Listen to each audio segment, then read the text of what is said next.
അസ്സലാമു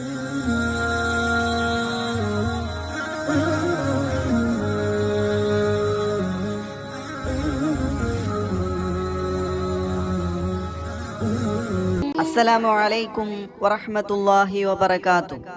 നഹ്മദുഹു വനുസല്ലി അലാ റസൂലിഹിൽ കരീം. അമ്മാ ബഅദ്. അല്ലാഹു തആല നാം പറയുന്നതും കേൾക്കുന്നതും ഒരു സ്വാലിഹായ അമലായി സ്വീകരിക്കട്ടെ. ദിവസങ്ങൾക്ക് ശേഷം യാക്കൂബ് നബിയുടെ അനുവാദത്തോടെ അവർ ബുനിയാമിനെയും കൂട്ടി മിസ്റിലേക്ക് യാത്രയായി. പുറപ്പെടുന്നതിന് മുമ്പ് യാക്കൂബ് നബി അലൈഹിസ്സലാം ചില നിർദ്ദേശങ്ങൾ നൽകിയിരുന്നു. അത് ഇപ്രകാരമായിരുന്നു: നിങ്ങൾ മിസ്റിൽ എത്തിയാൽ എല്ലാവരും ഒരേ വഴിക്ക് അവിടെ പ്രവേശിക്കരുത്. പല മാർഗങ്ങളിൽ കൂടി നിങ്ങൾ അകത്തേക്ക് പ്രവേശിക്കാവൂ. എന്നിട്ട് അദ്ദേഹം പറഞ്ഞു, അള്ളാഹുവിങ്കിൽ നിന്നുള്ള ഒരാപത്തും നിങ്ങളിൽ നിന്നു തട്ടിക്കളയാൻ ഞാൻ പ്രാപ്തനല്ല. അധികാരം അള്ളാഹുവിനല്ലാതെയില്ല. അവനെ ഞാൻ ഭരമേൽപ്പിച്ചിരിക്കുന്നു. ഭരമേൽപ്പിക്കുന്നവർ അവനെ തന്നെ ഭരമേൽപ്പിച്ചു കൊള്ളട്ടെ. അങ്ങനെ അവർ പിതാവിന്റെ നിർദ്ദേശമനുസരിച്ച് തന്നെ മിസ്റിൽ പ്രവേശിച്ചു. അള്ളാഹുവിന്റെ ഒരു വിധിയും അവർക്ക് തടസ്സമായി വന്നില്ല. യാക്കൂബ് നബി അലൈഹിസ്സലാമിന്റെ അഭിലാഷം അവർ നിറവേറ്റി. അവർ 2 പേരായി പ്രവേശിച്ചപ്പോൾ ബുനിയാമിൻ തനിച്ചായി. യൂസഫ് നബി അലൈഹിസ്സലാം അദ്ദേഹത്തോടൊപ്പം പ്രവേശിച്ചു എന്നും ചരിത്രത്തിൽ കാണുന്നുണ്ട്. അന്നവിടെ വെച്ച് യൂസഫ് നബി അലൈഹിസ്സലാം ബുനിയാനുമായി സംസാരിച്ചു. ചെറുപ്പത്തിൽ നിനക്ക് നഷ്ടപ്പെട്ട ജ്യേഷ്ഠൻ യൂസഫാണ് താൻ എന്ന സത്യം യൂസഫ് നബി അലൈഹിസ്സലാം തന്റെ അനിയനെ അറിയിച്ചു. ഇത് കേട്ട ബുനിയാമിൻ അത്ഭുതപ്പെട്ടതിനും സന്തോഷിച്ചതിനും അതിരുകളില്ലായിരുന്നു. അവർ ഇരുവരും സന്തോഷം പങ്കുവച്ചു. തുടർന്ന് നബി പിതാവിന്റെ വിശേഷങ്ങൾ ചോദിച്ചു.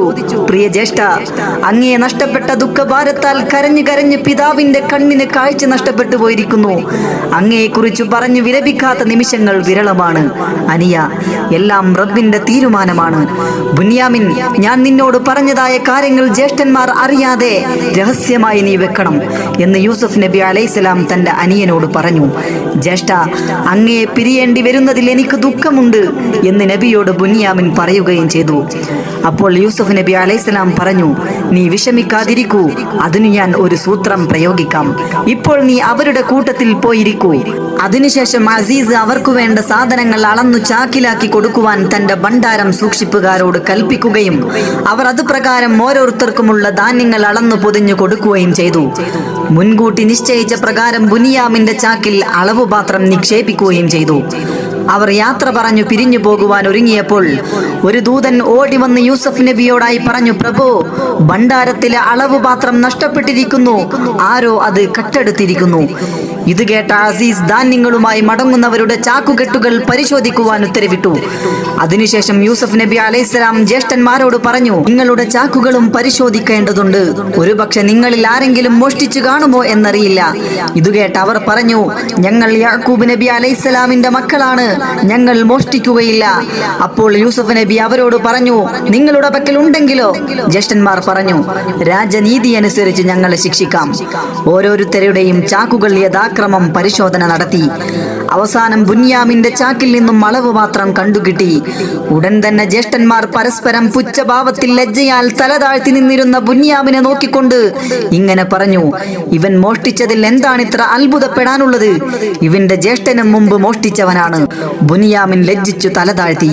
നീ പിതാവിന്റെ പേര് കളങ്കപ്പെടുത്തിയിരിക്കുന്നു. ഇത് കേട്ട യൂസഫ് നബി അലൈഹിസ്സലാം സൗമ്യമായ ഭാഷയിൽ ജ്യേഷ്ഠന്മാരോട് പറഞ്ഞു, നിങ്ങൾ മോശമായ നിലപാടുകാരാണ്. നിങ്ങൾ പറയുന്ന കള്ളങ്ങൾ അല്ലാഹു അറിയുന്നതാണ്. എന്നിട്ട് ബുനിയാമിനെ ജയിലിൽ അടയ്ക്കുവാൻ ഭടന്മാരോട് ഉത്തരവിട്ടു. നബിയുടെ ഈ തീരുമാനം ജ്യേഷ്ഠന്മാരിൽ ഞെട്ടലുളവാക്കി. അവർ യൂസഫ് നബി അലൈഹിസ്സലാമിനോട് പറഞ്ഞു, പ്രഭോ, ഞങ്ങൾക്ക് വന്യ പിതാവുണ്ട്. ബുനിയാമിൻ ഇല്ലാതെ ഞങ്ങൾക്ക് പിതാവിന്റെ അരികിലേക്ക് മടങ്ങുവാൻ സാധ്യമല്ല. അതിനാൽ പകരം ഞങ്ങളുടെ കൂട്ടത്തിൽ നിന്നും ഒരാളെ ബന്ദിയാക്കുക. പിതാവിനോട് ബുനിയാമിൻ ഇല്ലാതെ മടങ്ങുകയില്ല എന്ന് ഞങ്ങൾ വാക്ക് നൽകിയിരുന്നു. അതിനാൽ ഇവനെ ഞങ്ങളോടൊപ്പം വിട്ടയക്കുക. യൂസഫ് നബി അലൈഹിസ്സലാം പറഞ്ഞു, കുറ്റം ചെയ്യാത്ത ആളെ ശിക്ഷിക്കുന്നത് അനീതിയാണ്. തെറ്റുകാരെ രാജ്യനീതിക്കനുസരിച്ച് ശിക്ഷിക്കണമെന്ന് നിങ്ങൾ വാക്കു നൽകിയതാണ്. അതുകൊണ്ട് ബുനിയാമിനെ തുറങ്കിലിൽ അടക്കാമെന്ന തീരുമാനത്തിന് മാറ്റമില്ല. പിതാവിനോട് ബുനിയാമിനിൽ നിന്നുണ്ടായ മോഷണത്തെ കുറിച്ച് പറഞ്ഞു കേൾപ്പിക്കുക. നിങ്ങൾക്ക് പോകാം. അവർ ആകെ വിഷമത്തിലായി. യൂസഫിനെ നഷ്ടപ്പെട്ടതിന് ശേഷം പിതാവ് ദുഃഖിതനാണ്. ബുനിയാമിൻ കൂടി നഷ്ടപ്പെട്ടാൽ പിതാവിന്റെ അവസ്ഥ എന്താകും? അവർ യൂസഫ് നബി അലൈഹിസ്സലാമിനോട് ഒരു ഒരുപാട് യാചിച്ചെങ്കിലും അദ്ദേഹം വഴങ്ങിയില്ല. നിരാശയാൽ അവർ അവിടെ നിന്ന് യാത്രയായി. യാക്കൂബ് നബി അലൈഹിസ്സലാമിന്റെ പുത്രന്മാർ കൻആനിലെത്തി. കണ്ണിന് കാഴ്ച നഷ്ടപ്പെട്ട ആ പിതാവ് തന്റെ മക്കളുടെ വരവും പ്രതീക്ഷിച്ചിരിക്കുകയായിരുന്നു. അദ്ദേഹം മക്കളുടെ പേര് ചൊല്ലി വിളിച്ചു. ഓരോരുത്തരായി വിളി കേട്ടു. എന്നാൽ ബുനിയാമിന്റെ ശബ്ദം കേൾക്കാതിരുന്ന യാക്കൂബ് നബി അലൈഹിസ്സലാം പരിഭ്രാന്തനായി. ബുനിയാമിൻ എവിടെ? പിതാവിന്റെ വിഷമം നിറഞ്ഞ വാക്കുകൾ കേട്ട പുത്രന്മാർ ആകെ വിഷമത്തിലായി.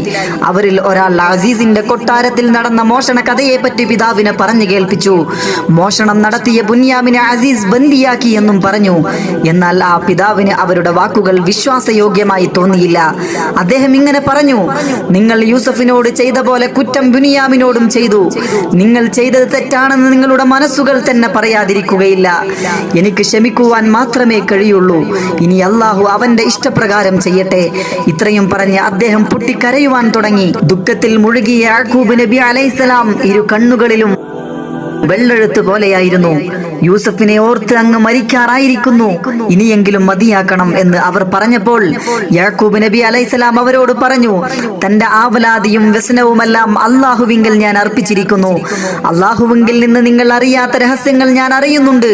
എന്നിട്ട് അദ്ദേഹം പുത്രന്മാരോട് പറഞ്ഞു: എന്റെ പ്രിയ പുത്രന്മാരെ, നിങ്ങൾ വേഗം മിസ്രിൽ പോയി നിങ്ങളുടെ സഹോദരന്മാരെ അന്വേഷിക്കുവാനും അസീസിനെ കണ്ട് ഭക്ഷ്യസാധനങ്ങൾ വാങ്ങിക്കൊണ്ടുവരുവാനും അദ്ദേഹം മക്കളോട് ആവശ്യപ്പെട്ടു. പിതാവിന്റെ നിർദ്ദേശപ്രകാരം പുത്രന്മാർ മിസ്രിലേക്ക് പോവുകയും യൂസഫ് നബി അലൈഹിസ്സലാമിന്റെ സന്നിധിയിലെത്തി പിതാവിന്റെ സങ്കടാവസ്ഥയും കുടുംബത്തിന്റെ ദാരിദ്ര്യവും വിശദമാക്കി. പരിശുദ്ധ ഖുർആൻ ഇതിനെ കുറിച്ച് പറയുന്നത് നോക്കൂ. അവർ അദ്ദേഹത്തിന്റെ അരികെ ചെന്നപ്പോൾ അവർ അപേക്ഷിച്ചു: ഹേ അസീസേ, ഞങ്ങൾക്കും ഞങ്ങളുടെ വീട്ടുകാർക്കും ദുർഭിക്ഷ ബാധിച്ചിരിക്കുന്നു. നിസാരമായ വിലയാണ് ഞങ്ങൾ കൊണ്ടുവന്നിരിക്കുന്നത്. എന്നാൽ അങ്ങ് ഞങ്ങൾക്ക് തികച്ചും അളന്നു തരണം. ഞങ്ങൾക്ക് ദാനം തരികയും വേണം. തീർച്ചയായും അല്ലാഹു ദായകന്മാർക്ക് പ്രതിഫലം നൽകുന്നതാണ്. യൂസഫ് നബി അലൈഹിസ്സലാം മറുപടി പറഞ്ഞു: നിങ്ങൾ മൂഢന്മാരായിരുന്ന സ്ഥിതിയിൽ യൂസഫിനോടും അവന്റെ അനുജനോടും ചെയ്തതെന്താണെന്ന് നിങ്ങൾ മനസ്സിലാക്കിയിട്ടുണ്ടോ? അവർ ചോദിച്ചു: അങ്ങു തന്നെയാണോ യൂസഫ്? യൂസഫ് നബി അലൈഹിസ്സലാം പറഞ്ഞു: അതെ, ഞാനാണ് യൂസഫ്. ഇവൻ എന്റെ അനുജനാണ്. അല്ലാഹു തീർച്ചയായും ഞങ്ങളെ കടാക്ഷിച്ചിരിക്കുന്നു. വല്ലവനും അല്ലാഹുവിനെ ഭയപ്പെടുകയും സഹിക്കുകയും ചെയ്താൽ അല്ലാഹു തീർച്ചയായും ഗുണവാന്മാരുടെ പ്രതിഫലത്തെ പാഴാക്കുന്നതല്ല. ജ്യേഷ്ഠന്മാർ പറഞ്ഞു: അല്ലാഹുവാണേ സത്യം. അല്ലാഹു അങ്ങയെ ഞങ്ങളെക്കാൾ ശ്രേഷ്ഠനാക്കിയിട്ടുണ്ട്. ഞങ്ങൾ കുറ്റം ചെയ്തവരാണെങ്കിലും ശരി. അദ്ദേഹം പ്രസ്താവിച്ചു: ഇന്നേ ദിവസം നിങ്ങൾക്ക് ഒരു ശിക്ഷയുമില്ല. അല്ലാഹു നിങ്ങൾക്ക് പുറത്തു തരും.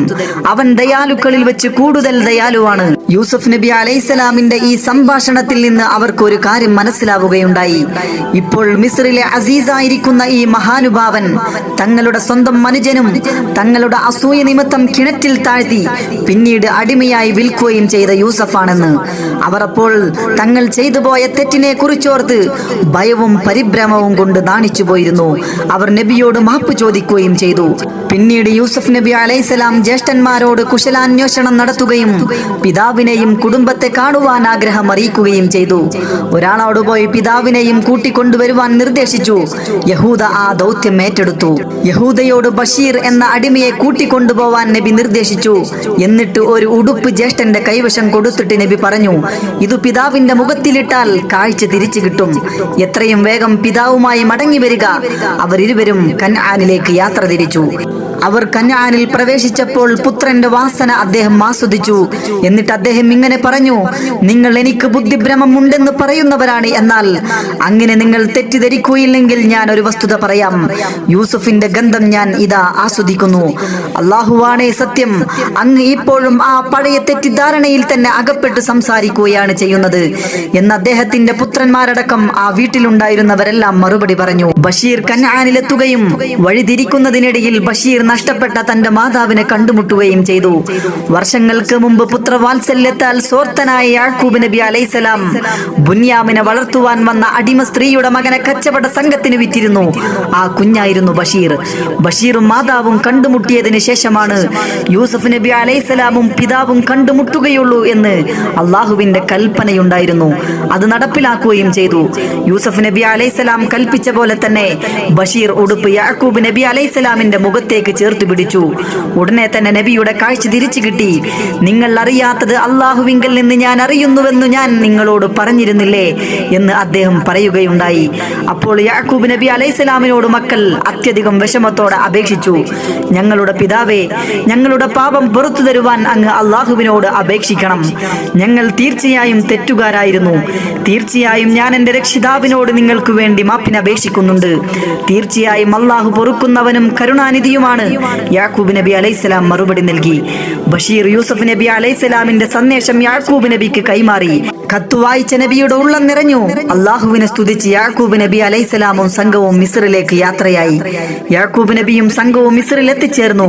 അവരെ സ്വീകരിക്കാൻ മിസ്ർ പട്ടണം അണിഞ്ഞൊരുങ്ങിയിരുന്നു.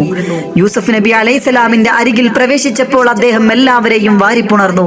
അവർ പരസ്പരം സ്നേഹാദരങ്ങൾ പങ്കുവച്ചു. ഈ രംഗങ്ങൾ വാനവും ഭൂമിയും സാക്ഷ്യം വഹിച്ചു. യൂസഫ് നബി അലൈഹിസ്സലാം പിതാവിനെയും മാതാവിനെയും സഹോദരന്മാരെയും മറ്റുമെല്ലാം കൊട്ടാരത്തിലേക്ക് ആനയിച്ചു. തന്റെ സിംഹാസനത്തിന്റെ വലതുഭാഗത്ത് യാക്കൂബ് നബിയെയും ഇടതുഭാഗത്ത് യാക്കൂബ് നബി അലൈഹിസ്സലാമിന്റെ അവസാന പത്നി എന്ന നിലയിൽ ലയ്യ എന്ന ഇളയുമ്മയെയും നിർത്തി. യൂസഫ് നബി അലൈഹിസ്സലാമിന്റെ മാതാവായ റാഹേൽ മരണപ്പെട്ടിരുന്നു. സഹോദരന്മാരെ സിംഹാസനത്തിന്റെ മുന്നിലായും ഇരുത്തി. യൂസഫ് നബി അലൈഹിസ്സലാം പിതാവിനോട് പറഞ്ഞു, എന്റെ പിതാവേ, മുമ്പൊരിക്കലുണ്ടായ എന്റെ സ്വപ്നത്തിന്റെ പുലർച്ചയാണിത്. എന്റെ രക്ഷിതാവ് അതിനെ സത്യമാക്കിയിരിക്കുന്നു. എന്നെ തടവിൽ നിന്നും മോചിപ്പിച്ച നിലക്കും എനിക്കും എന്റെ ജ്യേഷ്ഠന്മാർക്കുമിടയിൽ പിശാച് കുഴപ്പമുണ്ടാക്കിയതിനു ശേഷം നിങ്ങളെ മലയോരത്ത് നിന്ന് കൊണ്ടുവന്ന വഴിക്കും എനിക്ക് അള്ളാഹു നന്മ ചെയ്തിരിക്കുന്നു. തീർച്ചയായും എന്റെ രക്ഷിതാവ് അവൻ ഉദ്ദേശിക്കുന്നവർക്ക് ഗുണം ചെയ്യുന്നവനാണ്. തീർച്ചയായും അവൻ സർവജ്ഞനും യുക്തി സമ്പൂർണനും തന്നെ. യൂസുഫ് നബി അലൈഹിസ്സലാമിന്റെയും സുലൈഹ ബീവിയുടെയും പരിശുദ്ധമാക്കപ്പെട്ട ഖുർആൻ അഹ്സനുൽ ഖസസ് എന്ന് വിശേഷിപ്പിച്ച ആ ചരിത്രത്തിന്റെ അവസാന ഭാഗത്തിലേക്ക് കടക്കുകയാണ്. മിസ്രിലെ അസീസായി സ്ഥാനമേറ്റ യൂസുഫ് നബി അലൈഹിസ്സലാം തന്റെ നാട്ടിലെ പ്രജകളുടെ ക്ഷേമങ്ങൾ അറിയുവാൻ നാട്ടിലൂടെ സഞ്ചരിക്കുക പതിവായിരുന്നു. അങ്ങനെ ഒരു ദിവസം പട്ടണത്തിലൂടെ സഞ്ചരിക്കുമ്പോൾ യൂസുഫ് നബി അലൈഹിസ്സലാം ഇലാഹി എന്ന് വിലപിക്കുന്ന ശബ്ദം കേൾക്കുകയാണ്. അദ്ദേഹം തിരിഞ്ഞു നോക്കിയപ്പോൾ വൃദ്ധയായ ഒരു സ്ത്രീയെ കാണുകയുണ്ടായി. നിങ്ങൾ ആരാണ്? യൂസഫ് നബി അലൈഹിസ്സലാം ആ വൃദ്ധയോട് ചോദിച്ചു. അല്ലയോ യൂസുഫേ, അങ്ങേക്ക് എന്നെ മനസ്സിലായില്ലേ? ഞാൻ അങ്ങയെ പ്രണയിച്ചിരുന്ന സുലൈഖയാണ്. നിങ്ങൾക്ക് ഇതെന്തു പറ്റി സുലൈഖ? യൂസഫേ, എന്റെ കണ്ണിന്റെ കാഴ്ച നഷ്ടപ്പെട്ടിരിക്കുന്നു. എന്റെ ധനം മുഴുവനും നശിച്ചുപോയി. എന്റെ സൗന്ദര്യം നഷ്ടപ്പെട്ടിരിക്കുന്നു. ഇപ്പോൾ ഞാൻ ആർക്കും വേണ്ടാത്ത ഒരു അഗതിയായി മാറിയിരിക്കുന്നു എന്ന് പറഞ്ഞ് പൊട്ടിക്കരഞ്ഞുകൊണ്ട് അവർ നബിയുടെ കാൽക്കലിരുന്നു. ഈ സമയം ജിബ്രീൽ അലൈഹിസ്സലാം പ്രത്യക്ഷപ്പെട്ട് യൂസഫ് നബിയെ അറിയിച്ചു, സുലൈഖയെ വിവാഹം കഴിക്കുവാൻ താങ്കൾക്ക് അള്ളാഹുവിന്റെ കൽപ്പനയുണ്ട്. ഇതുകോട്ട യൂസഫ് നബി അലൈഹിസ്സലാം ഞെട്ടി. ഈ വൃദ്ധയെ ഞാൻ കല്യാണം കഴിക്കണമെന്നോ? ഇതെന്തു പരീക്ഷണമാണ്? എല്ലാം റബ്ബിന്റെ കഥ ആണെന്നറിയാമായിരുന്ന യൂസഫ് നബി അലൈഹിസ്സലാം സുലൈഖയിൽ അള്ളാഹുവിന്റെ കരുണ വർഷിക്കുവാൻ ദുആ ചെയ്തു. ആ പ്രാർത്ഥന അള്ളാഹു സ്വീകരിക്കുകയും സുലൈഖയുടെ പഴയ സൗന്ദര്യം തിരിച്ചു നൽകുകയും ചെയ്തു. ഇതിനിടയിൽ ബീവി ഏകനായ ഇലാഹിൽ വിശ്വസിച്ചു കഴിഞ്ഞിരുന്നു. യൂസഫ് നബി അലൈഹിസ്സലാം സുലൈഖ ബീവിയെ പരിഗ്രഹിച്ചു. നബി അവരെ വിവാഹം കഴിക്കുമ്പോഴും അവർ കന്യകയായിരുന്നെന്ന് കിസ്സകളിൽ പറയുന്നുണ്ട്. സുലൈഖ ബീവി സൗന്ദര്യത്തിലും സൗശീലാദ്യ ഗുണങ്ങളിലും അതീതയായിരുന്നുവെന്നതിൽ സംശയമില്ല. അവർ നബിയെ ശുശ്രൂഷിച്ചുകൊണ്ടും ഇബാദത്തിൽ മുഴുകിക്കൊണ്ടും ഒരു യഥാർത്ഥ ഭാര്യയായി തുടർന്ന് ജീവിതം നയിച്ചു. യൂസഫ് നബി അലൈഹിസ്സലാം സുലൈഖ ബീവി ദമ്പതികൾക്ക് കുഞ്ഞ് ജനിച്ചു. രാജ്യകാര്യങ്ങളിൽ നിന്നും സമയം കിട്ടിയിരുന്നപ്പോൾ സുലൈഖ ബീവിയുമായി നബി സമയം പങ്കുവെക്കുകയും ആധ്യാത്മിക കാര്യങ്ങൾ പങ്കുവെക്കുകയും ചെയ്തിരുന്നു. അല്ലാഹു റബ്ബ് സുബ്ഹാനഹു വ തആല നാം കേട്ടതും പറഞ്ഞതും ഒരു സ്വാലിഹായ അമലായി സ്വീകരിക്കട്ടെ. ഇനിയും അല്ലാഹുവിന്റെ പ്രവാചകന്മാരുടെ ചരിത്രങ്ങൾ പറയുവാനും അത് കേൾക്കാനും നമുക്കേവർക്കും അല്ലാഹു ഭാഗ്യം നൽകട്ടെ. യൂസഫ് നബി അലൈഹിസ്സലാമിന്റെയും സുലൈഖ ബീവിയുടെയും മനോഹരമായ ചരിത്രം ഇവിടെ അവസാനിപ്പിക്കുകയാണ്. വആഖിറു ദഅവാന അനിൽ ഹംദുലില്ലാഹി റബ്ബിൽ ആലമീൻ. അസ്സലാമു അലൈക്കും.